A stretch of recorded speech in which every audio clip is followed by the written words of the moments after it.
So I've been off of TikTok, my favorite platform, for about a year. And now that I'm back, after 2 or 3 days, I've noticed some things, especially about Gaza. And I have to say, 90% of my content on TikTok is about Gaza, which is awesome in some ways. Of course, the genocide in Gaza is terrible and needs to stop. But the best way I know that we have to stop it is to spread information. And for 90% of the videos I see to be about Gaza, that's a good thing. And the thing that reminds me of the TikTok is the platform that lets you see what you want to see, as opposed to the opposite, the other platforms that are really terrible. So I'm really glad to be back here. But I was also curious that I don't see much content about Ukraine, and the other 10% is about the Kamala Harris Tim Walz campaign. But I still don't see much content about Ukraine, and I know it has to do with what I look at and just haven't seen any yet. But I wonder about the crossover, for people to see that the problem in Gaza and the problem in Ukraine are the same: fascism and right wing tyrants, to the extent that most right wing tyrants seem very firmly connected to Putin.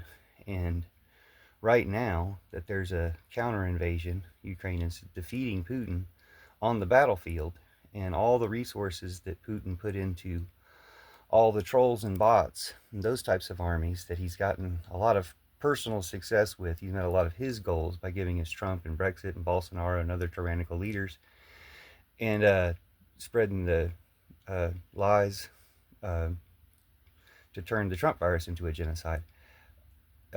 He's the common component in all these things, and ending Putin's reign, which Ukraine seems to be the closest to doing, is an important part of this. However it's done, I believe in the Pillar Revolution. We can do it from bed, we can do it from home, we can do it on our phones, we can do it with love. But go Ukraine, and go everyone stopping Trump and Putin and Trump Putineers and their puppets everywhere. And that's the way we can save the world. And thanks so much, TikTok, for getting us to the world that you showed us in Oz 100 years ago. The world they were afraid to let people know about you, where there's no war and no money. Thanks, TikTok. Thanks, everybody.